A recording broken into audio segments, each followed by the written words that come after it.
നമസ്കാരം പ്രിയ കൂട്ടുകാരെ.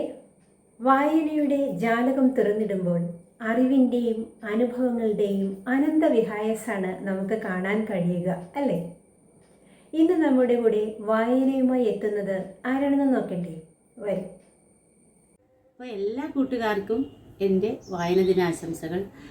ഇന്ന് വായനാ ദിനമായിട്ട് നമ്മുടെ പത്മരാജൻ്റെ സുവർണ കഥകളിൽ നിന്നും ഒരു കൊച്ചു കഥ വായിക്കാമെന്ന് കരുതി. മൃതി എന്നാണ് കഥയുടെ പേര്.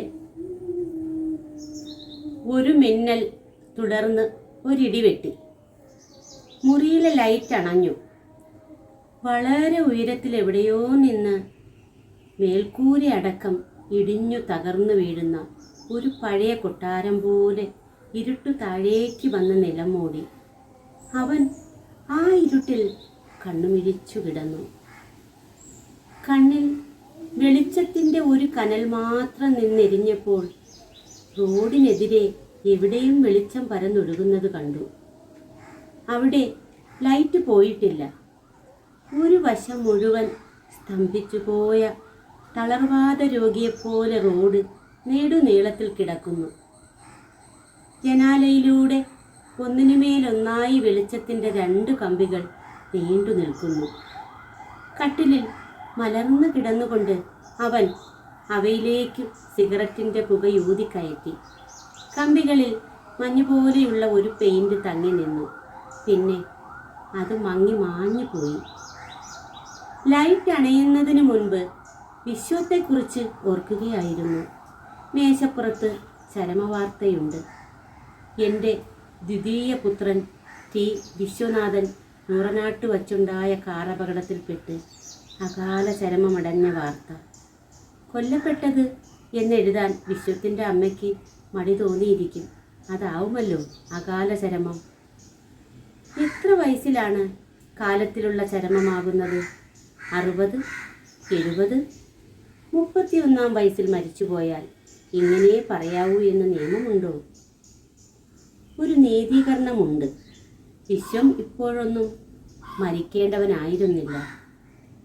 ഇൻ്റർവെല്ലിന് ശേഷം സിനിമാ തിയേറ്ററിൻ്റെ വാതിലുകളിൽ ധൃതിയിൽ ഇട്ടെറിയപ്പെട്ടു കിടക്കുന്ന കത്തിയ സിഗരറ്റ് കഷ്ണം പോലെ പകുതി പോലും ആകാതെയുള്ള ഒരു ജീവിതം. മറ്റൊരു കൊള്ളിയാൻ അത് ചീന്തി പൊലിയുന്നതിനിടയിൽ ജനാലയ്ക്കും ഗുരുവായൂരപ്പനുമിടയ്ക്ക് നെടുനാളായി നിലകൊള്ളുന്ന ചിലന്തി വലയിൽ കൂടി പ്രകാശം തെറിച്ചു കടന്നുപോയി. നേരിയ വെട്ടത്തിൽ അതു നിന്നാടുന്നു. വളരെ ആഴ്ചകൾക്ക് മുമ്പ് ഒരു കൂറ്റൻ ചിലന്തി എവിടെ നിന്നോ വന്നെത്തി. വന്ന ദിവസം തന്നെ വല കെട്ടിത്തുടങ്ങി. ശ്രദ്ധാപൂർവം അവൻ അതും നോക്കിയിരുന്നു. കുറുകയും നെടുകയും ചാടി വല പൂർത്തിയാക്കിയിട്ട് ചിലന്തി വിശ്രമിച്ചു. പിന്നെ എവിടെ നിന്നെന്നറിയാതെ പ്രാണികളും കൊതുകുകളും വലയിൽ വന്ന് കുടുങ്ങിത്തുടങ്ങി. അവയെല്ലാം ചിലന്തി കൊന്നു തിന്നു. അങ്ങുമിങ്ങും ഒറ്റപ്പെട്ട ഈച്ചച്ചിറകുകൾ 7 വർണ്ണങ്ങളും അണിഞ്ഞ് കാറ്റിൽ പെട്ടിളകാൻ ആരംഭിച്ചു. അത് കണ്ടപ്പോൾ ചിലന്തിയോട് ഭയവും വെറുപ്പുമായി. അന്തകൻ, വല കെട്ടി സഹജീവികളെ കുടുക്കിലാക്കി തിന്നുന്ന ചതി. വല പൊട്ടിച്ചെറിയാൻ പല പ്രാവശ്യം ഒരുങ്ങി. പിന്നെയും ആലോചിച്ചപ്പോൾ അത് ശരിയല്ല. തന്നിലെളിയത് തനിക്കിര. അതിനും ജീവിക്കണ്ടേ? പ്രപഞ്ച നിയമങ്ങളല്ലേ ഇവയെല്ലാം. അങ്ങനെ സ്വയം അടങ്ങി. എങ്കിലും ആ ഭാഗത്തേക്ക് നോക്കുമ്പോൾ എന്നും ഭയം തോന്നും. സ്വന്തം മുറിയിൽ തലയ്ക്ക് മുകളിലായി മരണം വലകെട്ടി നിവസിക്കുന്നു. മരണത്തിൻ്റെ താവളം.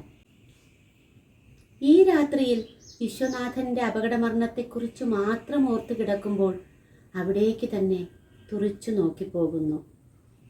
റോഡിനെതിരെ റേഡിയോ പാട്ട് പാടുന്നു. നേരെയുള്ള 2-ാം നിലയിൽ ചീട്ടുകൾ പല കൈകളിലായി ഒളിച്ചുകളി നടത്തുന്നു. ലൈറ്റ് അണഞ്ഞതിനു ശേഷമുള്ള 2ാമത്തെ മിന്നലിൻ്റെ വെളിച്ചത്തിൽ ഒരു പ്രാണി വലയിൽ കുരുങ്ങിക്കിടക്കുന്നത് അവൻ കണ്ടുപിടിച്ചു. ഒരിര കൂടി, ഇനി മരണത്തിൻ്റെ വരവ്. 8 കാലുകളിൽ ഇഴഞ്ഞെത്തുന്ന മരണം. ഒരിര കൂടി, ഇനി മരണത്തിൻ്റെ വരവ്. 8 കാലുകളിൽ ഇഴഞ്ഞെത്തുന്ന മരണം. വീട്ടിൽ ശബ്ദമില്ലാതെ കണ്ണീരൊഴുക്കാതെ പിടിയിലൊതുങ്ങുന്ന ഇര, അകാല ചരമം. സന്ധ്യയ്ക്ക് മഴയ്ക്ക് മുമ്പായി ഒരുപാട് ഇയലുകൾ പൊന്തിയിരുന്നു. ഈ കിടക്കുന്നത് അവയിലൊന്നാവാം. മുറിക്കുള്ളിൽ കണ്ട പ്രകാശം തേടി പറന്നു വന്നിരിക്കും. ജനാല കടന്നപ്പോഴേക്ക് വെളിച്ചം ഇല്ലാതാവുകയും വലയിൽ പെടുകയും ചെയ്തിരിക്കും. കുറ്റബോധം തോന്നി. താനും മരണത്തിന് കൂട്ടുനിൽക്കുന്നു. കൊലയ്ക്ക് കളമൊരുക്കി കൊടുക്കുന്നു. തിരിഞ്ഞും മറിഞ്ഞും കിടക്കുന്നത് അവസാനിപ്പിച്ചെഴുന്നേറ്റു.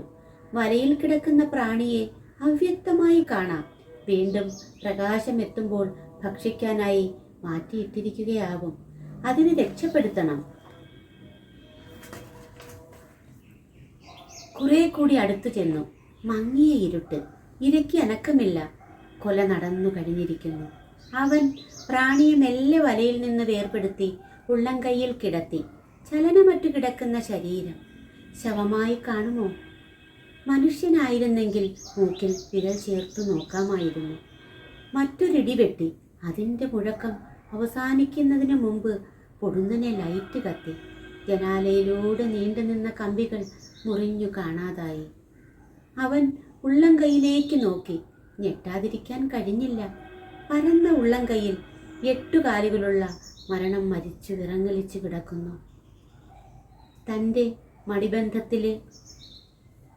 മണിബന്ധത്തിലെ രോമങ്ങളിൽ നിന്ന് ഒരു മുടന്തനായ കൂനനുറുമ്പ് ചിലന്തിയുടെ ശവത്തിനു നേരെ ശ്രദ്ധാപൂർവം നടന്നെടുക്കുന്നു. എന്തു ചെയ്യണമെന്നറിയാതെ ജനാലയിലൂടെ പുറത്തേക്ക് നോക്കുമ്പോൾ റോഡിനെതിരെ എല്ലായിടത്തും ഇരുട്ടായിരിക്കുന്നത് അവൻ കണ്ടു. കല്ലിളിക്കുന്ന ഇരുട്ട്.